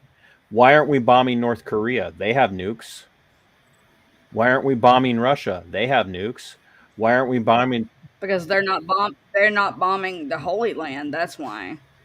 Did Iran just randomly start bombing Israel, or did they start bombing Israel when Israel was attacking other countries? Israel attacked other countries unprovoked. Israel attacked Syria. Israel attacked Lebanon. Israel attacked Yemen. Israel attacks and attacks and attacks and attacks and attacks unprovoked. And you have to go and look into the Greater Israel Plan, which is Israeli expansion. They want to own that region. But Israel has signed peace treaties with former enemies. And Iran... Israel has signed peace treaties with former enemies that we pay billions of dollars to every year to sign those peace treaties. Yeah. We have Abraham not... Accord. No, we pay Saudi Arabia. We pay Egypt billions of dollars a year to stay in peace treaties with Israel. We pay Jordan? Yes. We pay Jordan too. And we overthrow and we pay to overthrow countries like Libya and Syria. We pay that. ISIS was paid and funded by Israel and by the United States to go and overthrow Syria and Libya. We provided the weaponry that ISIS used to overthrow those countries. And then we bombed them in support of ISIS. When Trump... Oh, wait, when the hell did we ever support ISIS? When they overthrew Syria and Libya. We gave them the weaponry and the support. We promised air support to them to overthrow Syria. Who is the United States government and Israel. Who was in office at the time? And Israel. And that's what puts American troops' lives at risk. We have American troops now in Syria, occupying Syria. And if Israel wants to be at peace, then Israel needs to learn to fight its own battles. Because the reason Israel can get away with the things that it's doing is because the United States is constantly standing behind it with like a rotten little short guy with a short guy attitude drunk in a bar. Why you got to talk about a short guy? Because anybody who's ever been to the bar with a short guy knows it's the short guy that starts all the fucking fights. and that's what I'm getting at. Like, I'm not Short guy.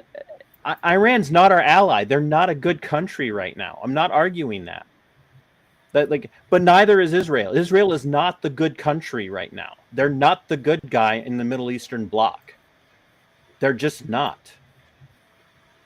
Honestly, we should just leave the Middle East alone. Exactly. And let That's them my do what they point. Let's do. just get out of it. They're gonna kill each other. Let them kill each other and leave us out of it. But at the same time, Go ahead, finish your thought. there needs to be peace. Sure, but why is that our responsibility? Are you making paracord, Skipper? You tell me. Why is it America's job to babysit any of these fucking countries? There you go. I'm following the discussion, but I am making a keychain. Oh, I thought you were making a paracord IUD. Coop would be very happy with me right now. That's my point. Is that there again? I would challenge everybody to go look up. I talked to you. Wesley, I would suggest that everybody go listen. Skipper could probably find it in about 2 seconds and play it. Wesley Clark's 7 Countries in 5 Years. No, Nancy. Yeah, Iran took 66 American hostages in 1979, which was 26 years after the United States overthrew their prime minister and basically installed the Shah as the tyrant. So was it good of Iran to take 66 American hostages and hold the embassy for 464 days or whatever it came down to? No, that wasn't good. 444. 444, yes, thank you. No, that wasn't good. But it didn't happen in a vacuum. It happened because we provoked them. And then we went on to pay Saddam Hussein to make war on Iran after that. We paid Saddam Hussein to make war on Iran. We paid Saddam Hussein to develop nuclear weapons, or not nuclear weapons, to develop chemical weapons that he used on Iranian military forces and Iranian civilians. But then, when Saddam Hussein stopped obeying his masters in the United States and then got into an oil drilling conflict with Kuwait, because Kuwait was drilling at a diagonal under the Iraqi soil and taking their oil from diagonal drilling, and Saddam Hussein said, hey, hold on a second, that's my fucking oil. He invaded. And then what happened? They told us a bunch of lies about what was happening in Kuwait. Oh, they're smashing babies against the wall. Iraqi soldiers are breaking into nurseries and smashing babies against the wall. Never happened. It was a lie. You know, Skipper, my former hostage friend should be listening to this. Yeah, Ed has a friend who was a hostage, and we've been in talks. We want to have him on the show. He's not available for the next couple weeks, but I think it'll be a great discussion when we can have him on. And like I said, I don't defend what Iran did. But what I want people to start waking up to is, really, since the end of World War II, the United States has not been the good guy in the world. The United States has been interfering in the affairs of multiple countries all over the world. Yeah, I got it. Yeah, because we just totally just step up and take over. That's 9 times out of 10, they're asking for help. No, that's not true. That's not true. You cannot name a country that we've gotten involved in that's asked for help that the United States hasn't also interfered with prior to that.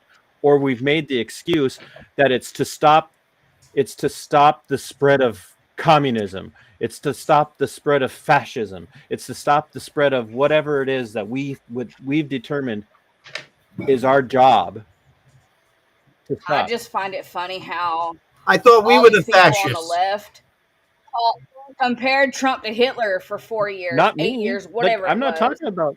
And now because he's defending the Jews, he's a Zionist. Which is it? I Pick a thought we side. were the fascists. Right? Madam Mayor, I appreciate you saying you're not sure where he gets his information, but he's way off course.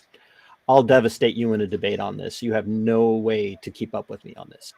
Behave. I am behaving. That's a very genuine offer. I'm more than happy. This is literally the chaos you caused in my server. Please stop. I'm not. That's why I'm not in your server anymore. I'm 100% right. Because you cause chaos. No, I bring. And not the I fun bring kind truth. of chaos. Everybody who loves Trump loves truth, right? I bring truth. I can back up historically with documents everything that I'm saying. Everything I'm saying. And Mike's just over there with a shit-eating grin on his face. We are I not made the a- good guys. I made a keychain. The people of the United States aren't responsible for this, other than we keep voting for people who do these things. No matter who you vote for, you get John McCain. No matter who you vote for, you get a warmonger. That's funny because from what I've seen, Trump's doing exactly. Has he what ended we the war hired in him to do. Ukraine like he promised? Well, that war is over. No, it's not. Russia We're won. still sending billions of dollars. They're still fighting.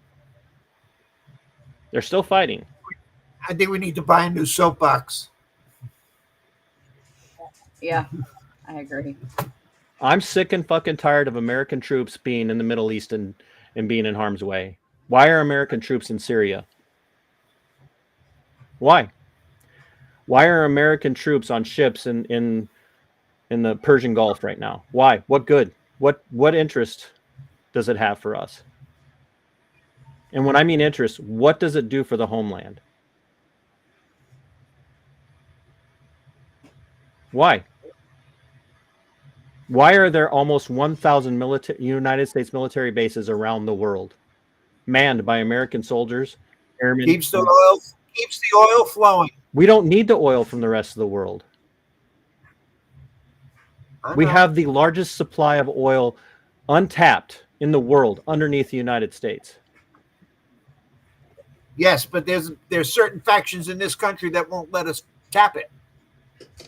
Now, if we spent less time worrying about what we have going on and outside of the domestic regions, maybe we could settle something here. But everybody in Congress, outside of a handful of people, is more interested in interfering in the world's affairs. This is a very thing that we were told not to allow happen. Do not get into entangled alliances with other countries. That's what our founding fathers said. Do not allow yourselves to get into entangling alliances with other countries.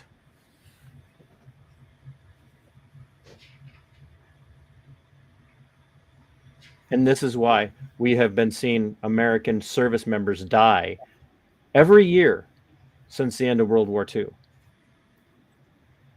Because our servants have forgotten their place. We are the masters, and we should be demanding that they come home. Dum dum dum dum. They're all gonna laugh at you!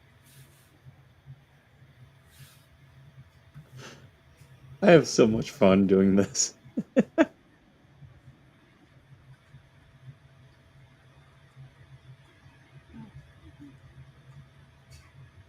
Have Ain't nobody got time for that.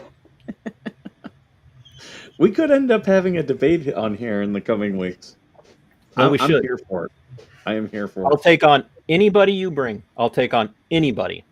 I'll take on 8 anybodies. I'll stand alone. I don't care if anybody likes me or not. I don't care if people report my channel or stop subscribing to my channel. I don't care if they stop subscribing to this. Hey now. Of course you don't. You're not the one running it. Or if they get so pissed that they tell Skipper they won't watch anymore if he keeps me around. I'll leave. I don't give a fuck. Hey, I'm serious. I don't care. I'm so right on this that I don't care if I have to leave so Skipper can keep his channel. I'll leave. I don't care. He's gonna shut us all you down. know what, Brett? You're not wrong. No, we're not I'm sorry, what'd you say? willing to learn. No matter how I felt about something, no matter how much I felt I was right, I've never always said that I am right, period. That's not in my vocabulary. There's always room for other opinions. Sure, you could bring your opinions. You can always bring your opinions. Doesn't mean your opinions can't be destroyed. Not just you, Ed. I mean other people. I understand that. I was in the same boat as all of these people for a very long time. I would wave an Israeli flag because they are the right people. They are God's chosen people. I don't think they're Like- the right people, or I wouldn't even use the term God's chosen people. I would say they are the less wrong in the region. That's how I Thank would. you. It's Less it's wrong the as they land kill that is as they kill protected. thousands upon thousands it's of the Holy infants and Land. children and women who are not combatants. Less wrong. Yeah, but that's because the Palestinians use Oh, them. bullshit. Fuck, man, I'm- Bullshit. They do. No, they don't. They do. The Palestinians didn't make that war. Hamas made that war. And The West Benjamin Bank- Netanyahu and the Likud. Hamas is also one of the ones that attacked Israel. The yeah, Fatah and Benjamin Party, Netanyahu and Likud built Hamas. Hamas was the not built Fatah by Party Iran. is by and large peaceful with Israel, and they live in the West Bank. It's Gaza that is controlled by Hamas. That has always been a problem. Right.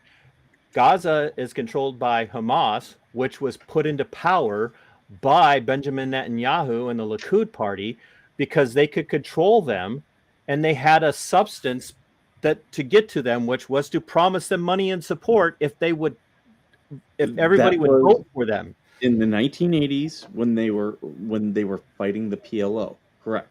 Yes. But it got taken over by the I'm gonna have same to get group my who cast iron skillet created the on. Black September movement. Once again, Israel, what they did doesn't, it matters, but they're only in the position they're in because the Likud party and people like Benjamin Netanyahu backed them in the election 25 years ago. The Black September movement is not viewed favorably by any of the countries in the region because they tried to overthrow King Hussein of Jordan. And that's why Egypt wants nothing to do with them. Back when Lebanon hadn't a working state, Lebanon wanted nothing to do with them. Saudi Arabia wants nothing to do with them. The only place that wants anything to do with Hamas is Hezbollah, which is Iran. I'm not arguing that. I'm not arguing that Iran doesn't have fingers in things, but Israel does too. Israel has its fingers on all They do. sorts of things. They do. But They fund terrorism. Israel was the first country to practice terrorism in the Middle East. Israel's not the one threatening to get a nuclear weapon and use it. That part. They have threatened to use the nukes. They launched fighters with nukes in defense. in the 6 Days Israel- War. Israel does want peace. They've signed many peace treaties with many of their neighbors that were They former- want expansion. They want the If Greater I Israel recall, project. this most recent one, after they both agreed to peace, Iran shot a fucking No, bomb the- over there. That's I'm not going what to happened. disagree with you, TC, as it applies to expansion, because Israel took over the Sinai Peninsula. They took it from Egypt in war, conquered it, gave it back in the name of peace. Israel was willing to agree to the 1970 or 1947 peace plan put forth by the League of Nations, where Jerusalem would have been split between Israel and Palestine and would have been controlled by the League of Nations. Why is Israel occupying Syria right now? And they've said they will. Brett asked, did anybody get an answer about the donkey dick? We did get an answer. Someone got it right. Dr. Barry got it right. Yankees handed me a cast iron skillet. I wonder if it's to smack TC with. I'm done on the topic. I'm We clearly can end on that. yeah. We're gonna end on that, and I'm in the offers there. Anybody thinks that they can stand toe to toe with me on this philosophically and historically, let Skipper know you reach out to him. I'll be more than happy to hand you your lunch. Yes, I am that confident. The loudest one in the room is the one with little man syndrome. You can. Settle down. No, I'm not wrong. Jeez, that's the fight. You never are. No, when I'm wrong, I'll admit it. Public But skill. I've yet to see anybody point at anything to me other than Israel's chosen country. God, the Jews own it. It's theirs by right. God gave it to them. That's not how this works, folks. When I'm wrong, I'll That's not how admit it, things but I've work, never though. been wrong. No, I've been wrong about things. That's why I had to change my view on law enforcement. I had to change my view on being a Republican. I had to change my view on Trump. I voted for the guy. I had to change a lot of things. I was a Lincoln. I was a Lincolnian,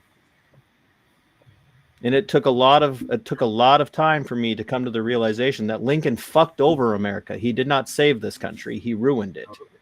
He ruined the United States. And on top of that, I was a cop too. And then you should know how dirty and corrupt the law enforcement world is, because I spent 13 years in the field as well. Ed, were you a New York City police officer? Houston, Texas. No. Okay. Did you ever have to give someone a wood shampoo? I've never even heard of that. I know what it is, but I never heard of it. I heard from a New York City cop once. He said, yeah, we used to call it giving them a wood shampoo. Just hitting them over the head with a baton. See, I still All think right, that folks. some policing should be the way it used to be. Like, and I'm going to add this in with the service end of it.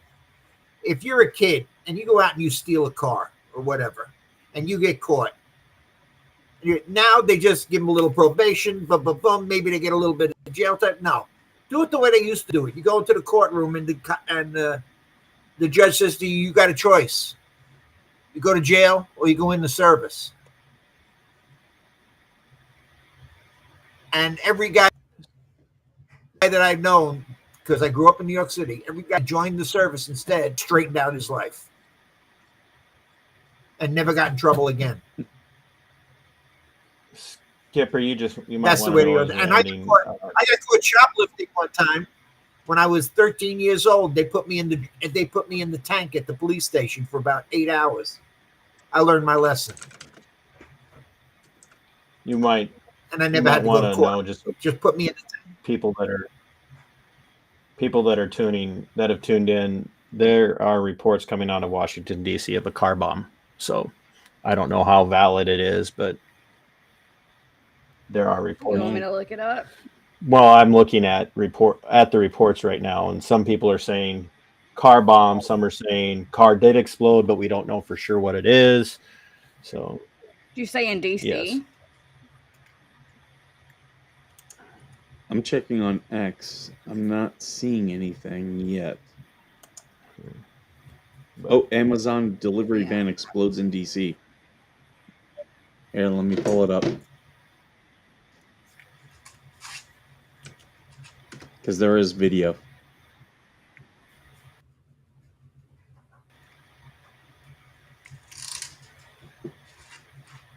Yep, 41 minutes ago.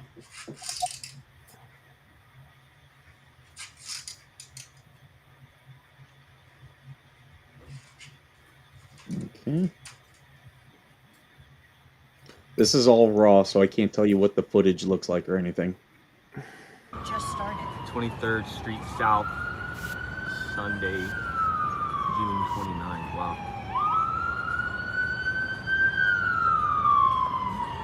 that's more than a lithium bomb or a lithium explosion, I'll tell you that. It looks like an explosion.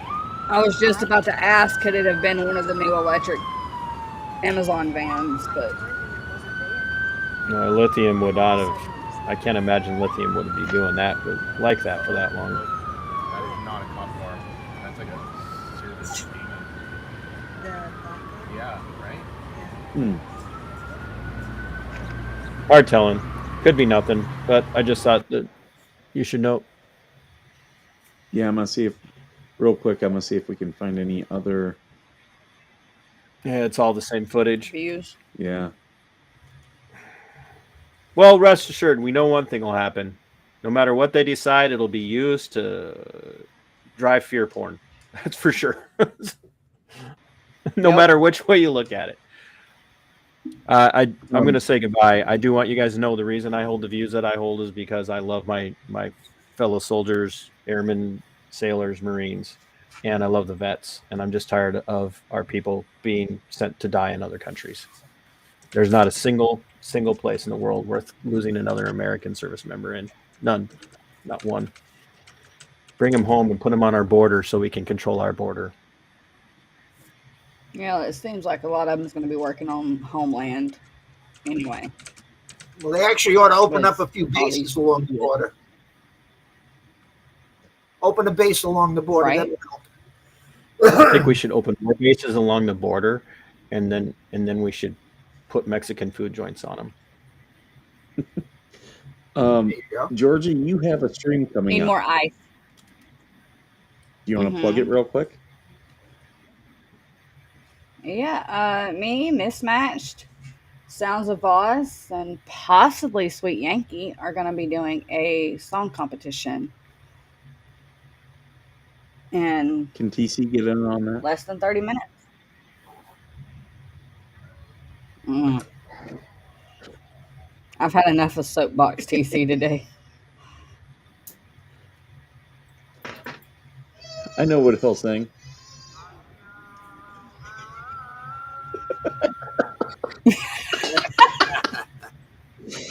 Oh, all right, folks. I want to thank everyone for joining us. Thank you for your comments, questions, all that. It looks good like stuff. TC's gone. Yep. Hi, I do Felicia. want to thank TC for his very, very strong opinions, as always. Thank you to AVA for being here. Thank you for Ed for being here and for talking about his service. Thank you to Georgie for bringing the chaos. Same thing happened. It's my job. Same thing happened as last time. TC started to get real serious.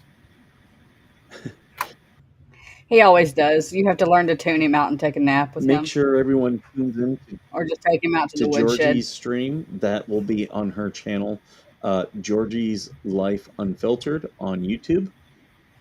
And any last things people are plugging? Ed, thank you for your service. Well, thank you, dear. I do see you on your stream every now and then. I know. I see you in chat. All right. Thank you. All right, folks, I'm going to wrap this up. Thank you all for being here. And as always, thank you for being worth serving. I'll be in touch.